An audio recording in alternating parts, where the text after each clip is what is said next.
You are not alone. That is perhaps the most common phrase that people say in reaction to somebody talking about depression or any form of mental illness. You're not alone. That's the number one thing that should reassure the person that you're telling. It's probably the number one go-to that we do have in the culture, and I could totally understand why. And as a person who has experienced depression myself for a very long time, it was the most common phrase I have heard as well. My take on it is a little bit different. I think it's not true, because when you do have depression, there is nothing more prominent than feeling that you are alone. Your depression is yours. Granted, people do experience depression. They're experiencing their depression. They're not experiencing your depression. Not only that, but if you really are not alone, why did you have to be reminded of it? I understand the empathetic part of it. People wanting to connect and, repair relationships. And it's a real tender moment. And it's a very vulnerable moment when you do tell somebody that you are depressed.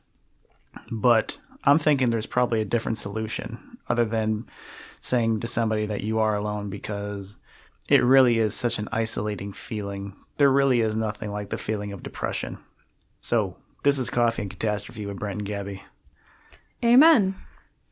Yeah. So I think, at least per this episode, I hate to say I'm the experienced one, but I know I've definitely been down that road for a very, very long time. And it's something that I've really still kind of come to terms with. And just all the things that I've observed throughout the years, just my own introspections and just dealings and talking with it, it's really changed my mind, not only on the world, but just the whole mental illness thing in general. Mm-hmm. Now, when you've reflected on your experiences or whatever, have you come to kind of label it as depression, or have you ever been clinically diagnosed by a psychologist or a psychiatrist? Yes, I was diagnosed with major depression. Mm. So when it comes to all the dealings of mental illness, I've pretty much been through them all, which I will definitely discuss within this podcast. So I remember I started getting little pangs of depression in 2012. How old were you? I was 24, 25. I can't remember. I think I was about 25. It was about the summer of 2012, and I just remember things just didn't feel right anymore, and it was just really sad. And I remember that summer, I just felt really damn bad the entire summer, and I remember I would just go to Walgreens. I would buy 5 or 6 boxes of candy, and then I would go home and I would just play video games, and I would just completely isolate myself and just lose myself in those goddamn video games. But I just thought, okay, stuff isn't going good with girls. I don't have a lot more free time to myself because that was the last, year I've had with college. Some things were going on at home that were really big. So I just thought I was maybe burnt out, or maybe I just couldn't catch up to the feelings that I was having. So it kind of went away in the fall of 2012 because I was very distracted. And then I would say that was my last semester at film school. So I had a decent semester. I finished strong. I think I got all A's. And, there was a girl that I really had feelings for at the time. And that was kind of when, I mentioned on a previous podcast, we did some fooling around, and then she kind of broke it off on Christmas. So rough. Yeah. So I think that moment really capped off the depression. Mm-hmm. So I think what happened was I didn't have that structure of school anymore. The financial aid was coming through, and then there was something, I was just completely heartbroken, just kind of lost, and I just had that feeling. So a lot of people talk about that feeling of depression as being in a deep, dark hole. And I do agree to some extent, but to me that's a little bit too abstract for how I experienced it. In this case, it was kind of like tunnel vision. So instead of seeing the peripheral, I only saw what was directly in front of me, and maybe that wasn't even the most accurate representation of what I was really looking at. So it just took a real, real long time until I realized that I did have depression, because, it's kind of It's really hard to describe because, you know, your brain, if you broke your foot, you know right away that you broke your foot. I broke my fucking ankle like in 2001. I knew immediately there was some broken shit, and then I had to go to the hospital, get it fixed, and then it was slow, but it healed, and I'm fine now. Depression and mental illness, it's not like that. Mm-hmm. Not like that at all. It could come in waves. It could be really up. It could be really down. It's not necessarily caused by trauma or tragedy because it's very subjective. So for instance, like, you know, if somebody's grandparent died, one person can be completely traumatized and then the other person just not feeling it at all because maybe they weren't close with that person. It's very contextual. Yeah. My journey of depression has been, I don't know, a little bit different because I didn't go into any like different substances, or I didn't drink or do drugs, you know, still to kind of cope with it. But instead I just kind of hid, if there was a fortress, like a metaphysical fortress of all of my bad habits, that was the place that I stayed at more every single night than, you know, the hotel of good habits. And I don't really know how to explain more of it than that. But have you ever experienced like anything, like sort of like similar feelings, like where maybe like you experienced some like depression or knew someone that had? So I've never been diagnosed with depression. I don't really know. I suppose I could go to a psychologist and like talk about the things I felt. But I do think the first time I was ever depressed, I was about 16 and had got my first job at Six Flags. And in order to get the job, they had me dye my hair a natural color, but I didn't know I needed to dye my hair until like they made me sign something and like read a statement saying that they'd force me to dye my hair. But I like thought that they would say it verbally, like, okay, so you understand you'll have to dye your hair. And I have like bleach blonde hair with like black bangs or whatever, and I had at that time black underneath my hair as well. And they made me dye it, and I just felt like a part of me was like missing and gone. And I know some people might think that's really superficial and like not deep. It has no depth to it. But like I was talking to my friend Shannon yesterday, and I was like, this is like when I have self-image, like this is what I look like. Like I have every intention of dying with this dye job as long as I like enjoy it for the rest of my life. And she was like, yeah. And I showed her a picture of my natural hair because she was curious, and she's like, that doesn't look like you. Like this looks like you. I'm like, I know, through the magic of like dyed hair and a nose ring, like I look like myself. But so that happened, and because I was working on the weekends and going to school full time as a high school student, I didn't have any time to do anything for myself. And I remember like literally, you know, on those like antidepressant commercials, it'll list signs of depression, and one of the things is like what you found enjoyable is no longer enjoyable. I realized that one day, like I'm not getting joy out of anything in life right now. And it was probably a combination of being overworked and not having the energy or like feeling that I could like do anything like worthwhile or whatever. So I told my mom, who I believe my mom's been diagnosed as having depression, and she was on like antidepressants, I think. And she was like, well, we don't want to say for sure that you have depression, but at least you're feeling depressed. And the first thing she told me to do was like improve my diet and start exercising. I don't think I ended up doing that, but I ended up, you know, Six Flags only worked us till November and then closed after Fright Fest at the time. And then I kind of felt okay after then. When I was in college, I probably, like your description of like going to Walgreens and buying boxes of candy, I like did that basically. And like I took like 18 credit hours at all times. I was working a job where I was working 15 to 25 hours a week in addition to my studies. So that was, again, like I rarely had time for myself. And I also find when I don't take care of myself, that's when I get in those low moments. I don't want to say low moments because it does feel, I've never heard the deep dark hole thing before, but I have, when I've felt like really, really, really bad, it feels like I can't envision the future. Like I try and it's just black. Like right now I can envision myself in 10 years. Right now I can it's kind of blurry, but I can like see it. When I'm really like in that depth, I can't see it at all.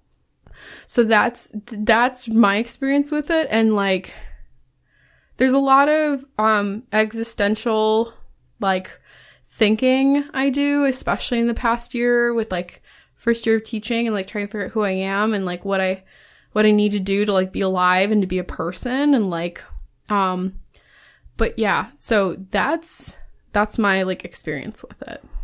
I gotcha. And one of the things that I have noticed is you have to go through some really fucked up shit to have your depression validated. So for instance, you have to go through some severe trauma. You have to lose somebody that you care about. You have to go through a very big and life-changing event. But I think even like when you started getting like those little feelings of depression when you were 16, what was really happening at the end of the day is that your soul was being compromised. Mm-hmm. Albeit superficial in the context of somebody else from the outside looking in. But I think they would probably feel the same way if they had to compromise themselves. So for instance, if somebody who was very honest had to be dishonest, their soul would be fucking damaged. Mm-hmm. Or if they had to have somebody in their life that they had to see, that they did not want to see because that person did something so horrible to them in their life, but they have to see them every single day, like at work. That's, something that causes depression. I used to think that depression was strictly just a lack of the good feeling chemical in your brain. And just like through reading the literature and like going through my own experience, I've come to at least say that I do not agree with that theory anymore. And it really started when I was working as security officer, and I was doing security, and I was working 2 jobs at the college, and in this case, security. This was about 5 years ago. And I was standing at work, and I didn't mind the security job. I kind of liked it. It was very easy money. I literally just stood at the door of a department store that was closing, and I checked receipts, and I just highlighted them. I was pretty much a deterrent. I didn't actually do any, like, security, It's like security theater, like the TSA, where like they do this kind of act that's supposed to like keep us safe, but in reality there was very little statistical data that says like they're better and actually improve safety or whatever. No. So my job was to pretty much be a deterrent for the people who were good enough that were considering doing something bad didn't. Mm-hmm. But the bad people who kept stealing, they got away with it. Yeah, of course. But I was just one day at work, and it really felt like this fucking... it really felt like I got punched. It really fucking... Like, it just completely took me aback. Like, my tunnel went into, like, tunnel vision, and I just don't really... I was so very present, but I wasn't thinking about anything else other than the past. Like, no past, no future. Like, it was, like, just that moment, and and there was nothing to feel. And I don't know how else that sounds. It was kind of like going in an internal think tank. Yeah. Or, like where those soundproof boots, but internally. So, and then it just never like let up from there. I didn't really go and get help for a long time after that, nor did I know how to articulate my things. So I just kind of was very negative and attributed a lot of like my feelings to the things that I wasn't getting in life. So for instance, I wasn't in a relationship, blah, blah, blah. I wasn't getting a good job, and then the financial aid with like the school and, the stuff going on at home. And I was just, I just really didn't have that stuff there, like to bail me out. So when I did go finally get help, I didn't have health insurance, so I had to go to kind of like one of those free clinics. I heard about it online, and then I, kind of called a few places first. I did find one person who was like, okay, I'll do $50 a session, and I was like, ugh, shit, that wasn't, in my budget at the time, and there was a few other people that needed insurance, and if you went there without insurance, it was like $150 a session, so I wasn't having any of that shit. But this one, I was on Medicaid, and I went to the, pretty much the regular clinic, and then I saw mental health professionals, and I remember I had an interview with one, and I remember reading the literature saying that the more prepared you are before going in there, the better. So I actually wrote down a bunch of shit to give them, like, for notes. Like, here are the things that I have problems with. Here's what I want to work on. Who could I talk to? That's good. So I showed this to the guy, and he said, okay, I really recommend you work with this woman. I don't want to say her name. So I was like, okay. So I met her, and, everything kind of seemed cool at first. What kind of made that process really shitty was because it was in, like, one of those clinics where everybody gets a, fair share. I could only see her maybe once a month, sometimes, a few times a month, in the long term. So one of the things that I was addressing in therapy was just like, how I was feeling. So in order to determine if I had depression, they didn't give me any blood test or anything like that, which I don't know. For some reason, I thought that's how they would diagnose it. But what they do is they just ask you questions for 10 minutes. And then based on those questions, you are diagnosed with depression. So, in fact, it wasn't my therapist that diagnosed me. It was a psychiatrist. Yeah, it's through the diagnostic systematic manual, diagnosis systematic manual or whatever. The DSM-5 is how they do it in psychology, and it's literally like a questionnaire of like, and if you score like a certain thing, like they can diagnose you with depression. Same with anxiety disorders. Yeah, lots of stuff like that.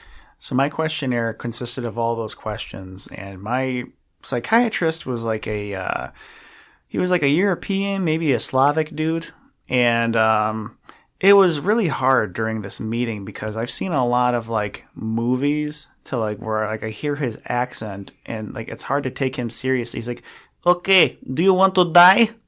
And usually when I see him move an action movie, I'm like, oh my God, like something bad's going to happen next. When like the European guy, like bad guy says that. But he just asked me point blank and then stared me right in the face. And I'm like, yeah. Do you have any plan to die? And I was like, what do you mean? He's like, do you write down when you're going to die? Kill yourself? It's like, no, man, I just have, ideations. I just kind of, if I was in front of a train, I would consider, hey, maybe I should jump in front of this fucking thing. Oh, okay, that makes sense. So, and then he's just asking me, do you feel like you enjoy certain things in your life? Like, you happy? I'm like, no. He's like, okay, you married? No. You have girlfriend, boyfriend, significant other? No. You have job? Yeah. You like your job? Yeah. And then like it was just like these questionnaires of just him asking me. Yeah. And then he just typed them out on the computer. So it was probably something I could have done myself if I just went on Google and typed in, depression test. So. Yeah. Well, in theory, like the DSM-5, like you can't get unless you are, like to buy it. It's first off, it's a fuck ton of money.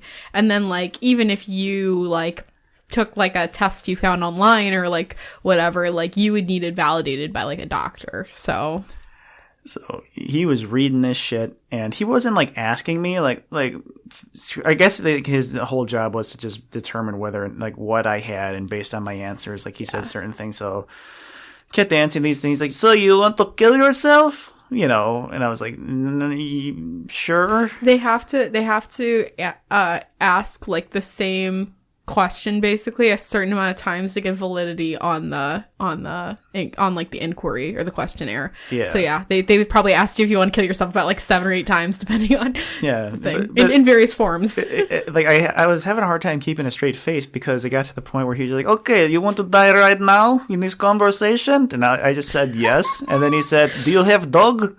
Like went right to the fucking next question, not even skipping a beat. So based off of this 10-minute conversation, I was diagnosed with major depression and a general anxiety disorder. I think I was diagnosed with something else too, but it wasn't anything on that level. So, for instance, I wasn't diagnosed with bipolar. I wasn't diagnosed with borderline personality disorder. Because he asked me a bunch of shit, and that pretty much covered it. So I was just diagnosed with major depression. He's like, okay, you want the medicine? Because it turns out the medicine is good for you.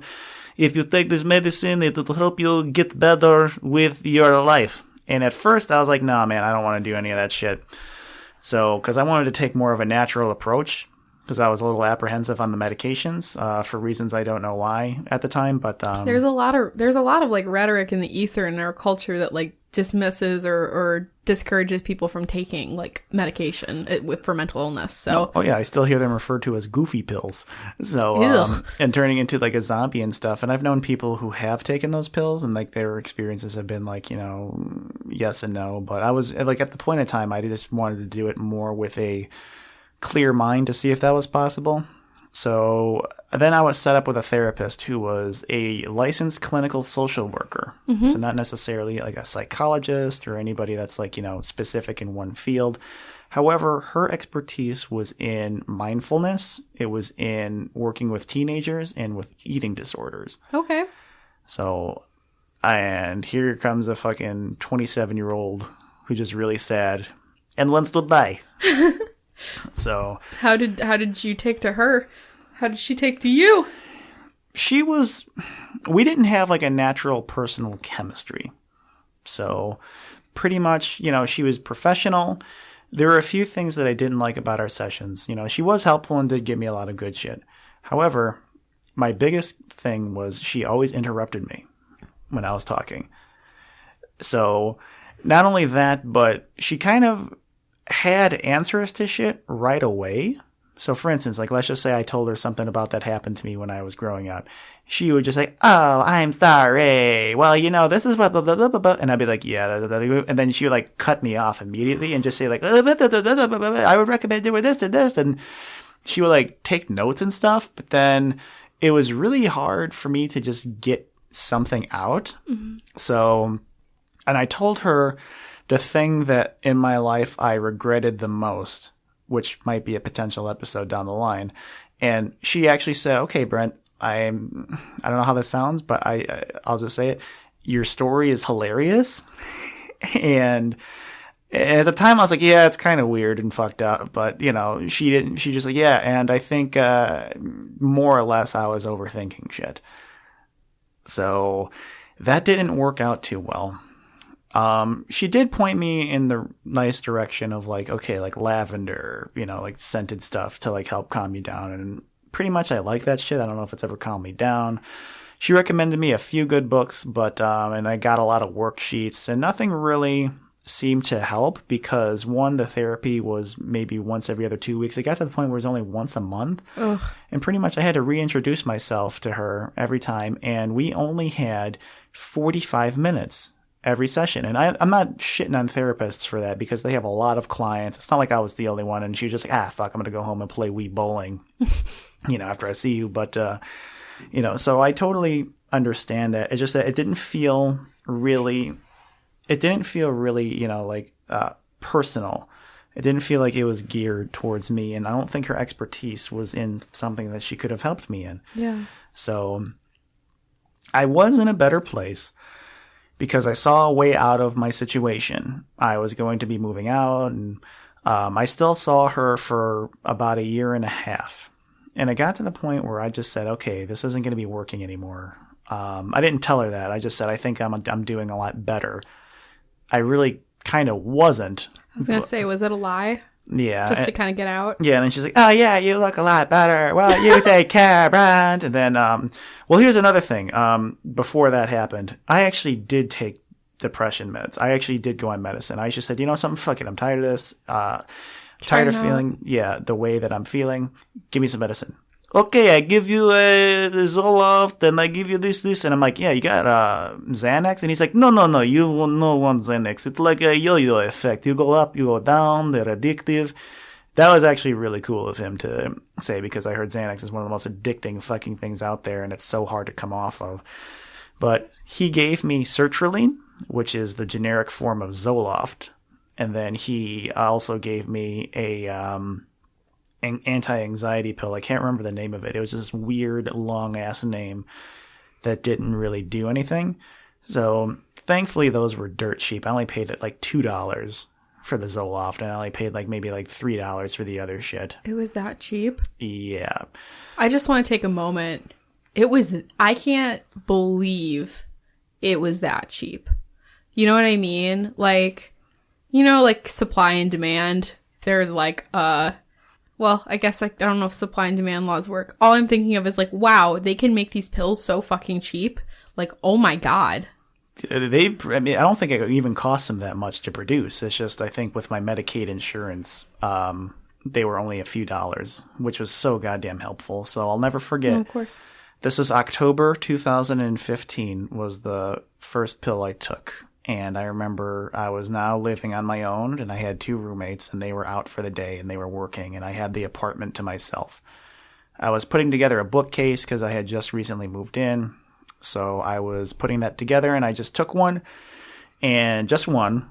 And I remember within 20 minutes, I was on the floor, and I was completely feeling so fucking weird, like almost as if I was tripping out. Really? Yes. And because I've never been, you know, I know what drunk feels like, but it really feels like I was fucking completely like in a different place, and it was like in a different body. It was so fucked up. And then like I didn't have the energy to even get up off the floor. Oh my God. So then I didn't even finish putting my bookshelf together. I remember eventually I did get up off the floor, and I just went right to fucking bed, and I just, you know, slept. I don't know. I don't really remember much after that, but that was like the first pill that I took. So the thing with sertraline is it's SSRI. So that's a selective serotonin reuptake inhibitors. Yep. So the entire point of this drug, and especially with people with depression, they say that the lack of serotonin flowing through your brain can cause very depressive symptoms, you know, such as like suicidal thoughts and tendencies and, you know, loss of awareness and like you have no hope. So I was definitely feeling that. But those were also the side effects of the medicine. It was weird because the medicine is supposed to, you know, take certain parts of chemicals within your brain and then, you know, reuptake inhibitor and just redistribute the serotonin into your brain. So at least you are feeling good enough to continue therapy. Yeah. And the drawback is these things take at least 30 days for them to have any effect. Yep. So I took them for about a month, and I was in this weird, like, middle zone where I didn't feel any highs and I didn't feel the lows. I was just like this weird zombie state. Not only that, but I couldn't stop shitting.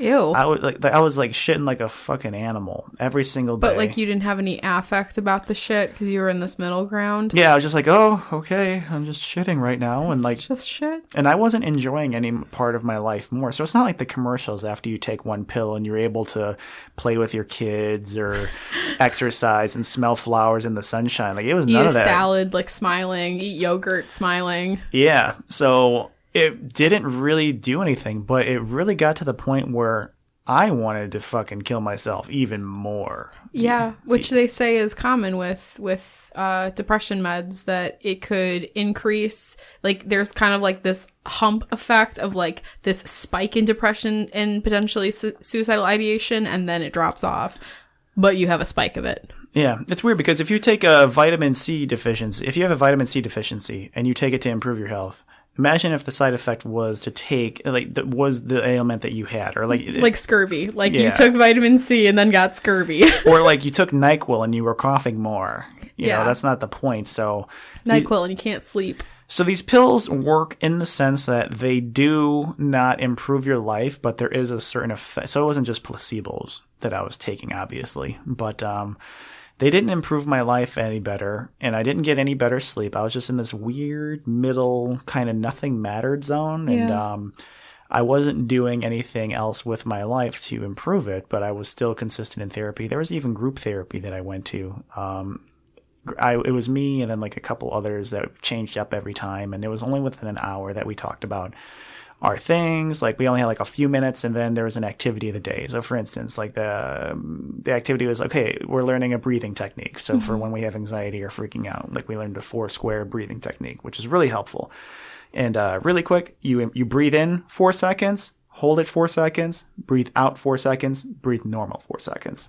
Interesting. And that actually does work. And like when I've been like in panic mode, that has really helped calm me down. And because what that does is it like resent it, like, because your amygdala, it's like this fucking smoke alarm, like in your head. It's like this little tiny. Yeah, it's a primitive part of your brain. Yeah. So like it's kind of, but the smoke alarm goes off. It doesn't know the difference between smoke from hamburgers or smoke from like your house is burning down. Just True. fucking freaks out all the time. True. That's a really good metaphor. Yeah. So people with like or analogy. Yeah. With a like anxiety disorder, like it's like, okay, you're not dying, but your body feels like it's dying. And that's because you're goddamn amygdala. So the anti-anxiety meds did not work. So I got through Christmas and the holidays, and I just wanted to die even more. It was a lot more fucking darker, and I was a lot more like on myself. And I'm like, this shit isn't working. And even though I still read a lot of books and a lot of literature, something just was not right. And especially the holidays. Oh my God, it's so easy to feel depressed around the holidays. I feel like you just like feel alone and miserable and cold, and it's dark out. Ugh. Oh yeah. I still, I even thought I had seasonal affective disorder. I just don't like winter. But I often wonder if I have SAD too. Yeah. I'm not to invalidate the experience for people who actually do have it. It's just when I thought I have it, I just hate shitty weather. That's what it really comes down to. Yeah. So I saw the therapist for a year and a half. I was on depression meds towards the tail end of it. So I went a year without taking meds, and then the last maybe 6 months I took them. So then in the spring of 2016, my prescription was up, and then I just said, something? Fuck this. It's not worth it anymore. And I really got tired of of shitting. Like a fucking mad goose. Gets old. Gets really old, and I was actually spending more money on toilet paper than I was on anything. Ew. So it's just like, fuck this. So then I didn't go through massive withdrawals, so I was on them from October to February, and then I was actually able to just stop taking them and didn't have any like these withdrawal effects of like, some people have. The longer you are on them, the worse that fucking gets. Ugh. So some people who are coming off of Xanax, they could probably shake or have a seizure. And that's no fucking joke, dude. So if you're on that shit long enough and you just go cold turkey, you're fucked up. Same with depression meds. It's so hard to acclimate yourself back into a normal routine when your body has become so dependent on this medication. So it got to the point in therapy where, like I said, I just didn't feel it anymore. And I just left. And I thought my life was going to get better because I moved out of home. I was on my own. Certain things did get better. Like I felt more independent, obviously, and I started doing more things with my life. I went on the dating scene, and that was really cool. And, granted, the highs and the lows that come with that. But then it just started sinking right back into that fucking depression, that really familiar place. So if there's anything that I can use to describe depression, it's a mixture of a few things. So it's not, so some people could describe depression as a loss of like hope, and there's aimlessness, and you just want to die. I do believe that all to be true. But from my own personal experience, I would describe it as aimlessness. I would describe it as heightened pessimism. I would also describe it, and this might sound odd, as severe internal boredom. Because I kind of actually figured this out recently, because I was bored at work, and I was just like, God damn, I can't wait for the next thing to happen. And when the next thing happens, you're not bored anymore. That's external boredom. Internal boredom is when you're not moving around on the inside, when you're just in this constant stagnation feeling, and you don't know how to feel anything else. That's why I think a lot, like people who do have depression do take drugs or drink alcohol, because that changes your mood very quick in the hyper present, but it doesn't fix shit in the long run. It makes you feel something, but obviously not, like, it doesn't fix the problem. Yeah. Not only that, but my diet was just absolute shit. I would just eat fast food almost every day. I had at least a box of candy a day. So, it just, and then stuff in life, like I had a falling out with one of my closest friends, and, there was some stuff going on with my family that just really kind of exacerbated it.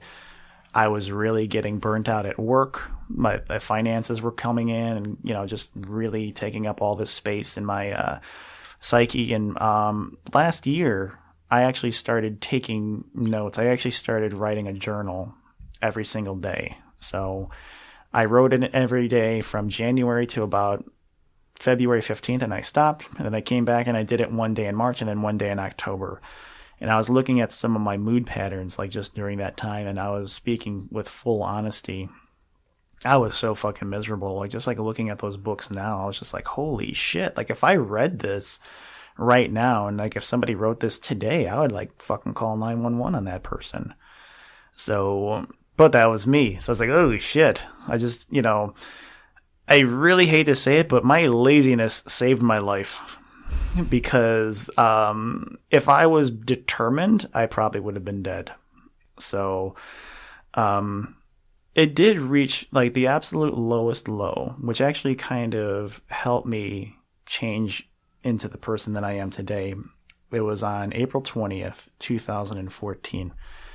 I, just like in that whole year fucking sucked. Fuck 2014. So April 20th, 2014 was Easter. And it was actually a beautiful day outside. It was one of those days where it was like 65, pushing 70. And, my family was making like the Easter dinner as usual. But it was so nice. I'm like, something, I'm just going to go out for a walk, and I'm just going to go and just chill. Cause I, love walking around and all that stuff. So I remember feeling so down and so much in a haze. I went to a forest preserve, and then there's like a 1 mile loop within this forest preserve that has a bench overlooking a swamp. So I remember I sat on this bench for 3 hours. And I was looking out at this fucking swamp, and I was thinking of like going in there and just fucking ending it, like right then and there.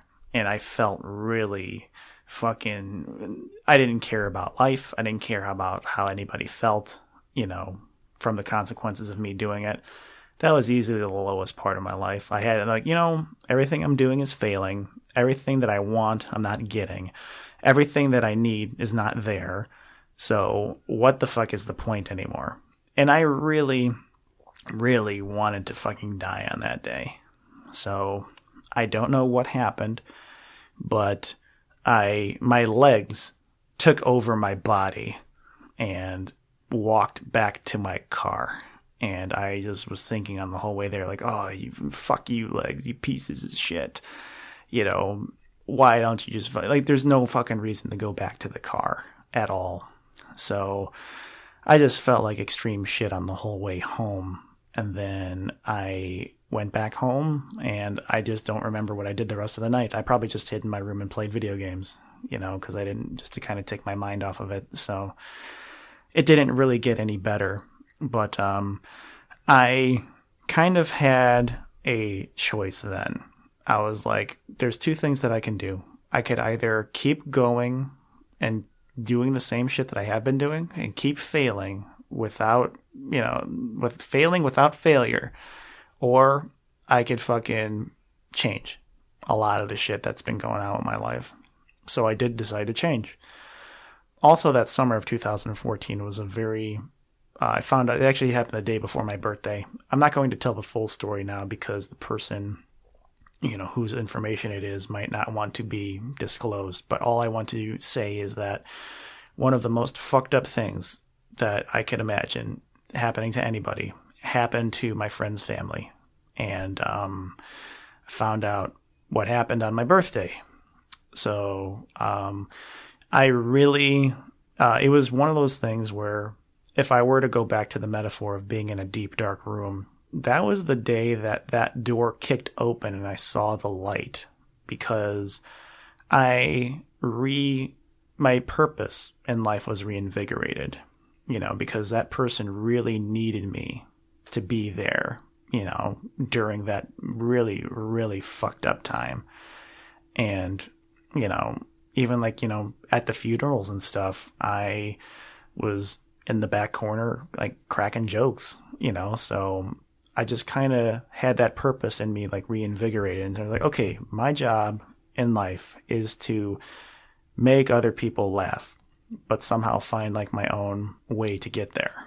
So that really helped too. And then one of my closest friends was having like battles with their own depression as well, and they decided to get help. So I got help too. So that was like when I really started completely transforming a lot of shit in my life to get better. So I did the therapy thing, and when I moved out, just shit, nothing kept working. So imagine when you are at all a complete, you give up on everything and you want to fucking die. And then you say, okay, I'm going to change. And then you try to change and then nothing works. What do you do after that? You go back to wanting to die. So that to me was all of 2017. So I would say pound for pound, that was the worst year of my life in terms of just how I felt, because that day at the Forest Preserve was how I felt every day. At least the day at the Forest Preserve, I could single out just being the worst. But imagine having that every fucking day. And that's exactly what I had. It's kind of like having WrestleMania every day. Like just this big fucking event. And it's just like, okay, how much of this shit can I take? So I did have some supportive friends. And I'm not going to take anything away from them during that time. Because I had one of my friends I would just fuck around with, and we would just crack jokes and stuff. That was so fucking helpful. Just, talking like that. And then the friend who was seeking out therapy, we just talked about, what that was like on both of our ends. So that really helped as well. Later on, I, was just back in the same thing, writing in my journal every single day that, I don't care about life anymore. And I just want to fucking die and nothing matters. And that ink was really dark when I wrote it because I was pressing my hand down so hard to write that down with such conviction. And I knew that that was the truth. So, and I don't know how I did it, but when I went to work, I fucking put on a happy face, but my eyes were still glazed over. You could tell that there was something going on with me. I was at a very dark, demeanor almost at all times. But the weird thing was, the darker I got, the funnier I got, and the more shit and jokes that I would write down. So some of the best shit I ever wrote in my life came when I wanted to die the most, and I just don't fucking understand that.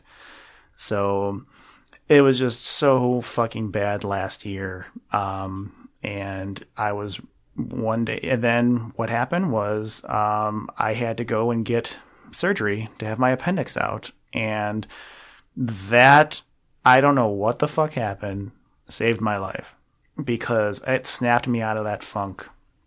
And I was so determined and focused more than ever before to really get back on the right track, the right way, to fucking stop sleeping in that bad habit hotel and then go to the fucking good shit one. I still have bad habits that are holding me back, but I don't want to die. If anything, I'm struggling to find the how to accentuate my purpose. I'm really struggling to find out what do I have to do to get to the next step.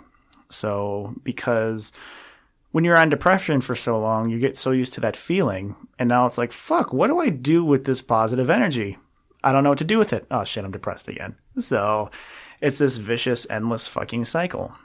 But definitely during the past year, I have come to learn a lot of things just about mental illness in general that I think I want to try to fix or put out this word out there.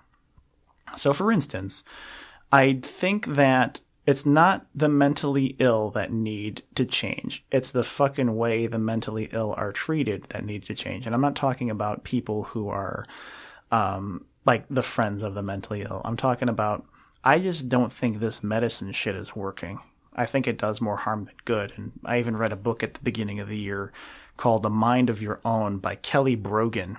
And she was I think she was a clinical psychiatrist for years, and then she actually gave people all these drugs themselves, and then it found out, and then within this book she had this hypothesis that it turned out that depression and anxiety were more linked to gut health and life circumstances than anything. And I was like, wait, this doesn't make any sense. So then I changed my diet, and then I actually had goals, and that really fucking cured the depression. So, not to invalidate anybody else's experience out there, because there's some really good reasons to be in that deep and dark place, as I was. But I think the only way to get out of that is if you have to make this path to go forward. So I don't have any regrets about going through this journey of just like being depressed and just being in this mood. And if anything, like I'm very lucky to be alive because I could have easily have died so many fucking ways. And, I really did give up. I totally fucking did. That was the biggest truth of my entire life at that point in time, was that this all was a lie and it wasn't worth fighting for. And that was something that I didn't want anymore. And usually when I want something, I try as best as I can to get it. Like if I wanted a box of fucking Starburst from Walgreens, I got my ass out there and I went to Walgreens to pick it up. Thank God they didn't sell the end of my life at fucking Walgreens, because I would have went there and bought that shit. But thankfully, it was just all an internal feeling, and my laziness kind of, helped that. So is depression this deep, dark hole? It definitely is. But I think but the thing that kills you the most is that internal boredom, that feeling of when you don't want to fucking feel anything else. Not only that, but you're not feeling anything else. Because just imagine not wanting something like you don't even have that you kind of need. So it's kind of like literally like losing like air, or it's kind of like losing like clean water or something like that we do take for granted. So if there really is anything that I could say at the end of this, is that depression really does make you feel like you are alone, and you are, because, we are all connected and we are all social creatures, but there's nothing like that fucking feeling of depression, and there's really no other way I can describe it. So my journey has been really fucking dark, and there's been a lot of crazy shit. A lot of this shit I haven't even told other people. Some people in my life that are close to me do know, and they've really been there, like, with me through it all. But I could easily see why some people don't even talk about it, because it does fucking ruin lives. It ruins relationships. It ruins all of the good shit. And when you have a perception that there is nothing good left, you don't have a happy life, and you're not happy.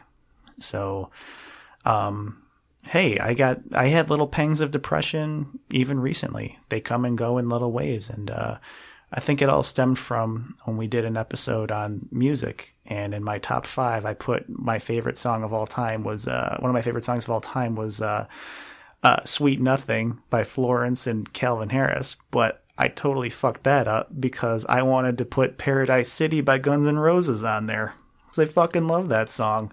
But I don't know why that made it on my list. But it's little shit like that I would rather be sad over than, not having an aim or a goal or a focus in life. I still do have days where I'm extremely fucking lonely. And that really hurts the most, more than the aimlessness, because I'm trying to have more goals and trying to add structure back into my life and trying to eat better. And those things have been working. But I think the only thing I need now is discipline to really cure the other shit. So, but it's a real fucking unique feeling that I would never wish on the worst people. But I will say there's two things that you can do within that time. One thing you can choose to do is to, seek vengeance and to blame the world and to go down a very negative, almost murderous path. Because I think at the end, you either don't care about your life so much to the fact that where you don't even care about other people's lives, or you don't care about yourself, and you just do all you can to fucking make this world a worse place when you leave than when you came in with. Or you can choose transformation. So I chose transformation. And that's been a real fucking hard thing to do, because that just takes a lot of inward,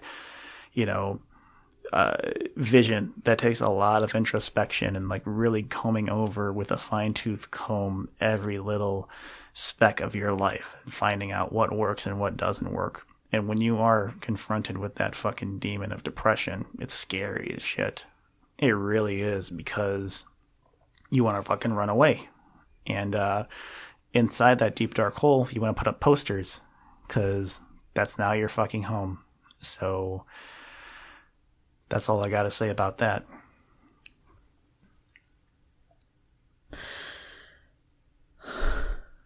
I don't know if you could see across, but like I literally have tears in my eyes because I didn't know that you were at that place because we started recording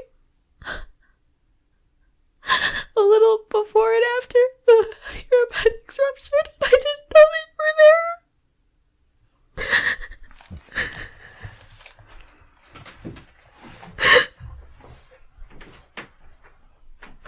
I'm so happy you're here. It's okay.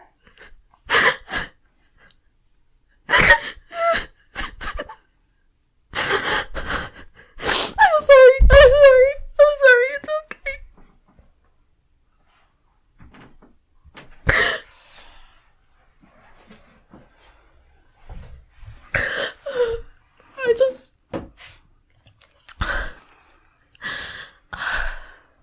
I'm so happy you're here. And I'm so happy that you chose transformation. Because I would miss you so much. And so many other people would.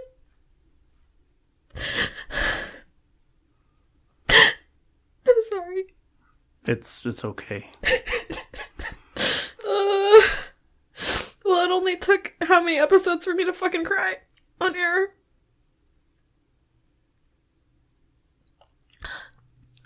I'm just so happy you're alive and that I met you and that you're here.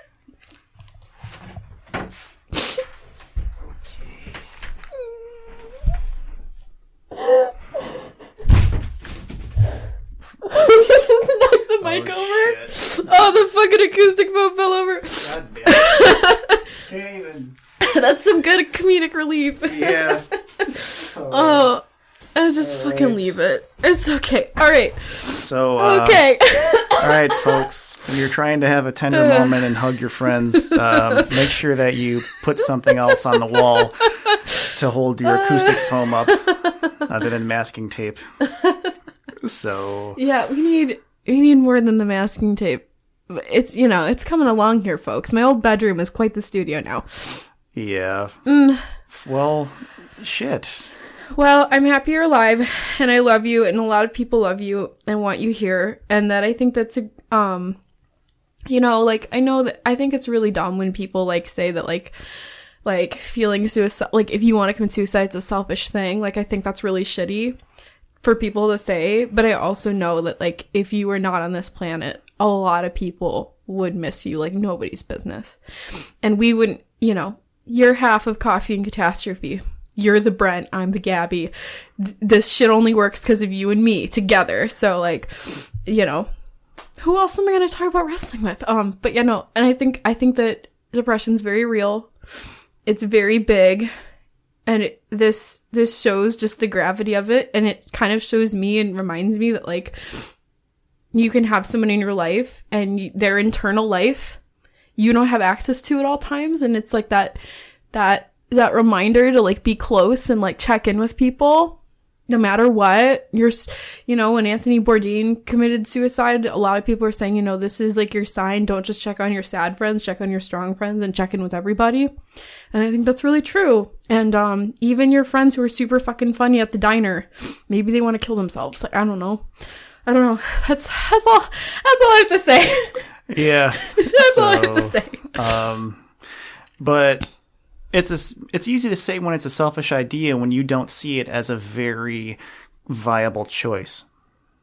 And that's what really, at the end of the day, if you were to define it as selfish, it would probably be selfish because the devastation that it leaves behind is so completely fucking preventable, But if somebody wanted to kill themselves, I understand why. Yeah. I've been there. I feel almost the same way at times as you did. Like, thank God I'm lazy.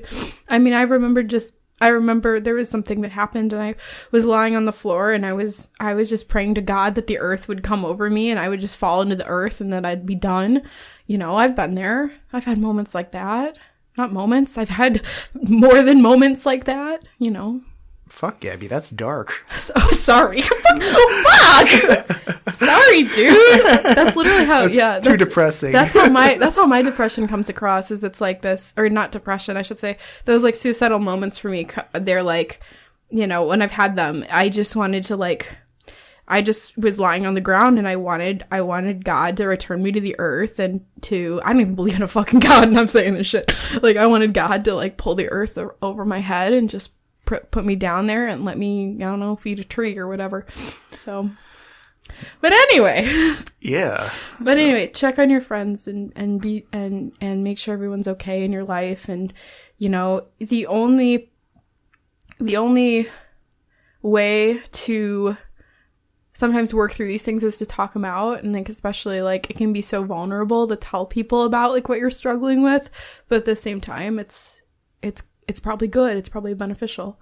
So it always is a good catharsis to communicate, because that's how we that's why we have voices. Mm-hmm. That's why we write. That's why we fucking crave stories, is because we love to communicate. Yep. So 100%. That's why we have podcasts. That's why we have fucking podcasts. Mm-hmm. So, but yeah, I think I revealed a lot more about myself than I ever would have. And I do feel very vulnerable. But if anything, that is the most honest shit I can talk about, because when I was in that state, it felt so fucking real. Yeah. So there are, I don't know how I'm going to communicate this. Life is suffering. And there are lots of reasons to not want to live if you choose so to believe those reasons. So, yeah. And especially when I hear about guys like, Robin Williams or Anthony Bourdain or anybody else, I hear people say, oh, they had everything. Robin Williams was beloved by everybody, and he was the fucking genie in Aladdin, and he was Flubber and Mrs. Doubtfire, and he won an Oscar, and he was a millionaire, and he had a daughter named Zelda, and he was just this great, amazing, and inspirational guy, but that wasn't good enough for him. Same thing with Anthony Bourdain. It just wasn't good enough. But, there's some people that... there's some people that commit suicide, and then there's some people that just kill themselves. So, for instance, the lead singer from Linkin Park committed suicide. David Carradine killed himself. Well, yeah, Wait. Are you saying that because he wasn't intending to kill himself? He wasn't intending to commit suicide. He just wanted autoerotic asphyxiation. Yeah, he just wanted to come real hard, and then he killed himself. R.I.P. Yeah, but Chester... To both of them. Chester, what's his... Bennington. Chester Bennington? He wanted to commit suicide. Yeah. So... There is a difference, and I think we've talked before about, like, lives that are over... Like, lives that you're, like, done versus lives that you're, like, done living. Like, I'm over living versus my life's done. Like, my life's work is complete versus I'm sick of living. There's a difference between those two things. It's just, like, it's not as simple as, like, a person has everything and so they don't want to die. It's just not. And I think we see that. We see that with it's sad that it has to be with, like, celebrities for us to, like, get it. Because, like, because people want to say, oh, they had everything. Oh, what do you mean? Blah, blah, blah. And it's like, well, if you still believe that material goods buy happiness, or if you believe that, like, having a family purely will make you happy, or if you believe that, like, having a wife and child will make you only happy, like, no, that's not how life works. You can still be fucking depressed as shit and have quote unquote everything in the world. You can still have these problems that you need to work through. And yeah. I could have had all of the shit Robin Williams had and Anthony Bourdain had, and I probably still would want to commit suicide. Yeah, that's how it works. Those weren't my things. They probably had the things that are supposedly attainable that would make everybody happy, but happiness is not an end goal. Yeah. Death is. There's no, you can't, you can't be dying. You can only, that's one choice. That's a once in a lifetime thing. Unless you're Jesus, then you can come back and then scare the shit out of everybody. Or a zombie. Or a zombie Jesus. But you're not the same when you come back. No. So, unless you choose transformation. Yeah, you gotta transform. You gotta be the caterpillar, go into your chrysalis, and then exit like Goldberg through the flames. Like Goldberg through the fucking flames. So, but I think with depression, the thing is, the most difficult conversation to have. I'll first preface by saying, whenever somebody shoots up a school or commits suicide, the newscasters say, we need to talk about mental illness, and then they never fucking do. So that's what I want to do today. I want to actually talk about this shit and actually get some things right and get some things like out in the open that we haven't thought of before. So I would say that every single feeling that you are feeling when you are depressed and when you want to commit suicide is valid. It's probably not here's the thing, it's correct too, because it feels right.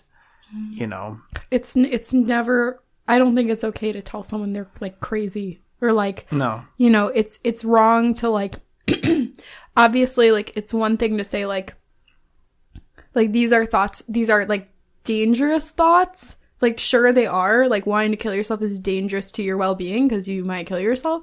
But yeah, no, it feels right. So they're valid.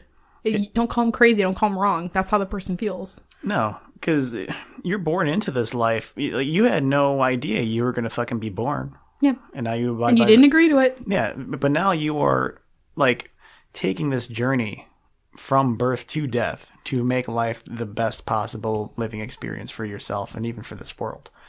So I really like changed a lot of like my perspective on a lot of things, like not only after my depression, but ever since my transformation and just how the world works. I mean, if anything, like I won't really say that I'm religious, but I would say even after my depression, I was really starting to understand religion, you know, and not necessarily like the dogmatic, you know, like hierarchical traditional style of religion, but just like the overall, you know, spiritual aspect of religion, you know, not necessarily that God is this fucking white dude in the sky with a beard and he's watching me like masturbate, you know, or wipe my ass.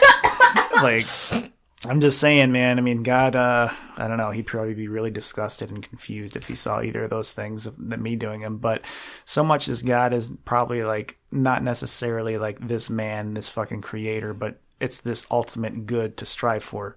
Yeah. So I mean, obviously, I think like with, at least with religion, a lot of people who are for or against it take what the Bible says literal and like they use literal interpretations when it's really not, you know. But I think if I were to make a metaphorical like interpretation of just like how I felt like before I wanted to end my life, it's really that I was living a life that wasn't working. So what better end for a life that's not working than to end it? For sure. So it's kind of like if you're watching a movie you hate, you turn the fucking thing off. Mm-hmm. You know, if you're eating a sandwich that you don't like the taste of, you spit out that last bite and you fucking toss it away. If you walk into a bar or a restaurant and you don't like the vibe, you leave. That's exactly how it works. So how do you do that with life? Yeah, and that's the point, is that, you know, and I've been thinking a lot about, like, there's people who think, like, when you change your mindset, you change your reality, or when you shift your mindset, you shift your reality. And, you know, maybe there's something to that. Now, there's definitely people who are, like, they have to go through, like, therapy to, like, cultivate those skills. Like, it's not something we're ever fucking taught. You know what I mean? Like, when you're feeling depressed, like, what to do. Like, no one really talks about this shit. Even in this progressive day and age, like, it's still really hard for people to open up about depression and suicide and, I mean, everything. Because they're so afraid that the moment they say, I am depressed or I feel suicidal, they're fearful that they're going to be carted off to a mental hospital. You know what I mean? Mm-hmm. And it's like, that's not right or fair to them to just, like, you know, I don't know. It's like that alarmist thinking. Like, if I tell somebody I'm depressed, they're going to cart me off. When, like, no. It shouldn't, A, people shouldn't do that. And B, like, if that is their protocol, they really need to fucking reconsider that. Or they'll just say a bunch of cliched phrases such as, you're not alone, be strong. Be strong. Have you tried yoga? Have you tried diet and exercise? Have you tried, like, there's people in this world who literally, like, need those medications to, like, survive and to be, like, functional people. Like, we can't, like, those people who are just like, have you tried yoga? Like, yeah. Like, all right. So, like, sure. yoga's fun and all. Not fun. You know, it's good for me or whatever. But, like, to suggest to someone that, like, you can cure your depression by, like, stretching for 30 minutes a day, that's some bogus shit. And I think if you gave a person who is so convicted or convinced that of ending their life, if you say, okay, death or yoga, they're probably going to pick death. No, for sure, because they want to die. So it's like, shit, do I namaste and do the fucking downward dog, or do I just die? I'll just fucking die. I mean, corpse pose or death? You tell me. Because you can do corpse pose, like, so good if you're dead. Oh, man, you, like, got that shit on lock. Yes, and you were a fucking pro, but... You know why it's on lock? Because rigor mortis is setting in. No, that was great. Thank you. But, so yeah, I mean, it's a real, I don't know. I don't know about other animals. I mean, there was this one video on YouTube, one of the funniest videos I've ever seen, but it's one of the darkest as well. It's called The Deranged Penguin. You showed me the deranged penguin. For those of you who have not seen the Deranged Penguin video on YouTube, it's from the documentary by Werner Herzog, Encounters at the Far Side of the World. And there was just a very random scene in that documentary where the penguin is walking with a group of other penguins. And then the one penguin in the back just leaves the group, and then he runs to the mountains to his death. And I think the best part of it is, like, the narration, and they're explaining, like, everyone's been informed, like, not to mess with the penguin, like, let it go and be, and, like, and like, the narrator is like, he is heading toward his certain death. But why? But why? The other crew members were told not to interfere with the penguin who was facing almost certain death. And then, like, there was this really operatic and dramatic music, as he's waddling to the mountains. Just waddling, this deranged penguin, like, to the mountains. Although I feel like it's really rude to call it deranged. You know what I mean? Like, homeboy's, like, walking to his certain death. Like, the least we can do is think of a nicer name. Yeah. But I was that deranged penguin. So I was walking along with the group, and then one day I just stopped and I saw that fucking mountain. Why isn't deranged penguin your Instagram handle? I don't know. I thought I was trying to be cool with having my real first name and a fake last name. So my stage name. You're still cool, so thanks. But hot damn. It probably would be Deranged Penguin 97. Like, there's probably like another Deranged Penguin, but that really was me, man. And you know, when death calls you, you gotta. It's like a siren. You know, you gotta fucking walk towards it because you've never experienced death in your life, obviously. You know, but you've faced it. You've seen other people, but you've never personally died physically. And when you mean face it, you mean, like, don't succumb. You mean face it. I mean, you come face to face with death. Oh, yes. And where literally the only step to take is just a mere choice. Mm-hmm. And that's the only line that's separating you from the living world and the death. So you really have to fucking stare that, like, in the face. But the weird thing about that is that you're not staring this, like, you know, macabre just figure with, you know, a hooded figure with no face and skeleton hands. You're actually staring yourself in the mirror, and the mirror is portraying this facade that's not really you. But it looks like you, it walks like you, it mimics your every fucking move. Fuck yeah. So, and you just have two choices to make. Life or death, vengeance or transformation. So it's really hard. Out of all of the good reasons there are to die and to want to kill yourself when you are feeling that way, they do not outweigh the element of just trying. And when you do try something, those open up so many more avenues to go down, you know, other than just, you know, death. Because when you choose death, I mean, granted, I haven't died. I don't see, obviously, like, there's nothing else beyond that. You know, show's over, party's over, you know, got to go home. So, and the good news is, all of your pain will go away. But with all that pain, what happens is that you turn yourself into a grenade.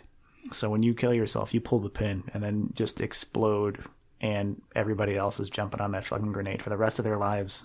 So I've only known one person who's killed themselves. They were in a grade before me. They were a junior in high school. And I didn't know the guy personally, but like my friend who was in his class did. And like he killed himself, and he was like 19, maybe 20 when this happened. And it's been 11 years since, and nobody recovers from that shit.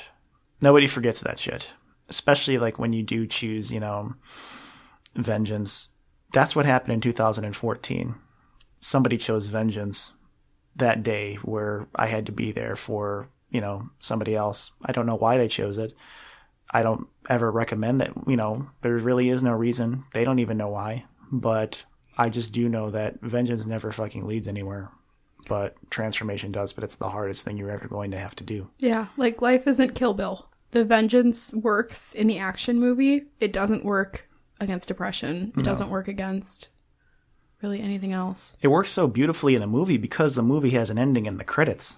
Yeah. And it has like badass music to juxtapose it at the end. And like that is like the end of Kill Bill 2, that's the end of the story. Yeah. But that's not the end of your life. Until Kill Bill Volume 3 comes out and BB and Vivica Fox's character's daughter comes to kill the bride. Then BB's got to save her mom, or BB kills. I think that was like supposedly how like Volume 3 was supposed to go, will go.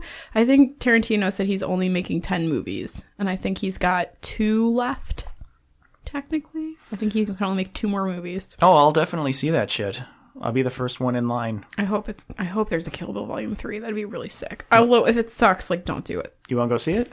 Fuck yeah, man. All right, I won't kill myself until we see it. All right, yeah, that's not good. Okay. Anyway, okay. Wrap up this fucking episode. I'm done. All right. Fucking done. Racism. Okay, let's do racist. But no. You can't say the N-word. Oh, damn. That's exactly what I was going to say to get out of that one. Okay, but any case,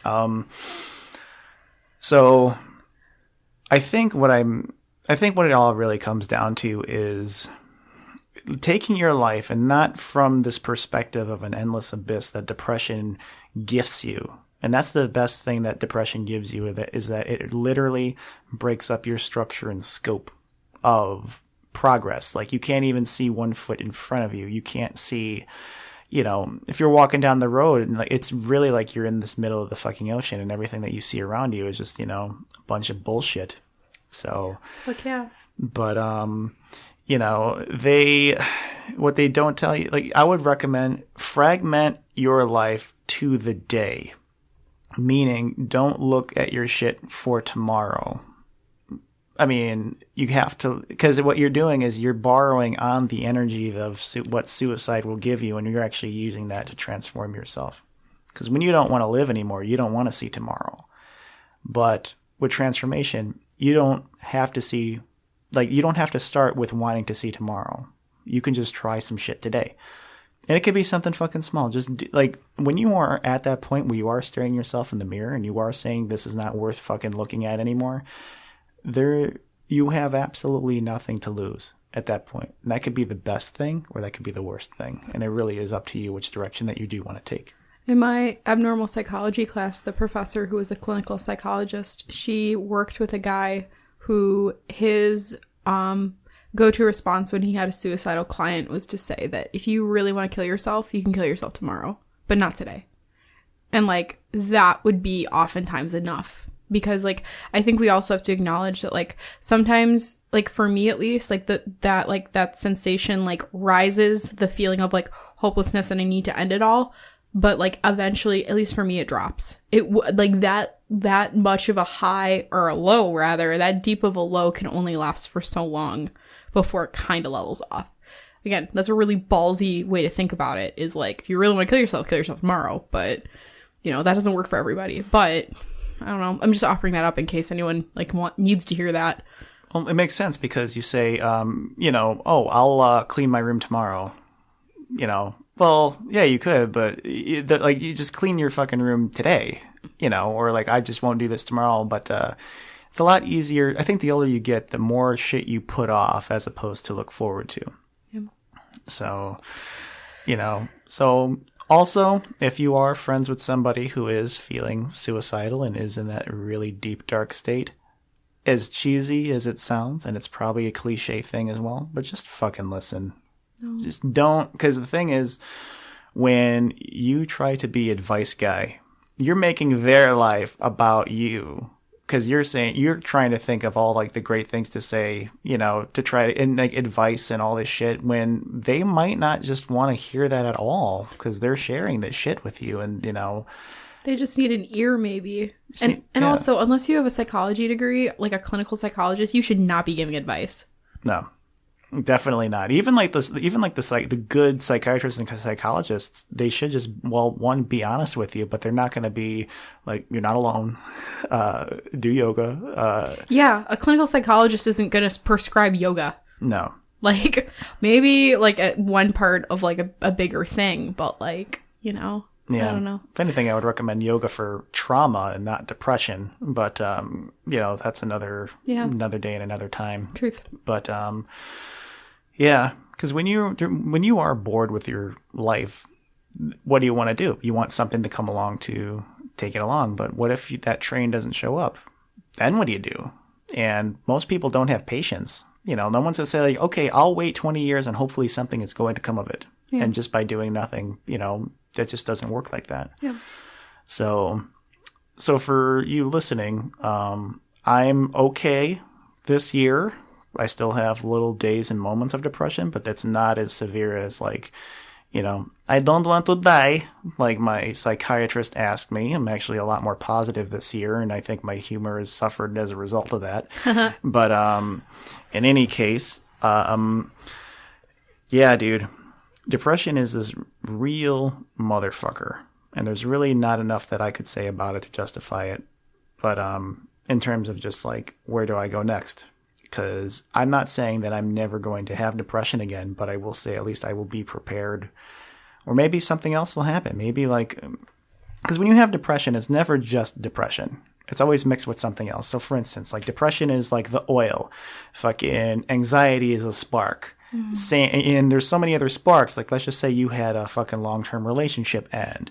Like, your dog died. Like, there's so many things that could spark this shit. And it's on different levels. So it could either be a forest fire. Or it could just be this little, blaze in a coffee can. Yeah. But it's still fucking there. And some people never come out of it alive. Mm-hmm. So I will say I'm very fortunate to have come out of here alive. So, there's a lot of people I know that still struggle with depression, and it's really it really is a scary thing.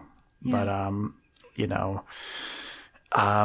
But I will say, like out of all this depression and seeing, things through to the other side, I will say that like the best part about just like this podcast is that I gotten to know you more, and just like your perspective and like life and just like your thoughts, and even when we're off the mic, just like having our little catch-up conversations like right before we record.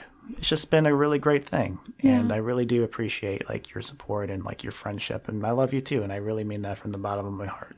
Yeah, man, I love you. I love our friendship. I love our little chats where I have to tell you about all the drama of dating and my life and my making my album and all that stuff. No, and I just, yeah, it just really speaks to, the way I react is just, it speaks to that you need to like check in on each other, like always, like no matter who they are. And if you think they're doing well, like you need to check in on them and like make sure they're okay and all that good stuff. But I love you. Love this podcast. Love what we've been doing here. And yeah. So even though like I went through literally like all of the deepest bowels of hell to try to get my soul back, and even like through like my darkest days of just wanting to fucking die, I will say that like as long as it led up to this moment where I got to tell you that, I think it was pretty much worth it. Yeah, that's awesome. So this has been Coffee and Catastrophe with Brent and Gabi. You can like us on Facebook at Coffee and Catastrophe. We're on Twitter at CCWBG. Our website is coffeeandcatastrophe.com. And we are on iTunes, Stitcher, CastBox, and eventually YouTube. Yes. So thank you guys for listening, and take care of yourselves and be good to each other. And most of all, just try. Try. It'll be okay. All right. Take care.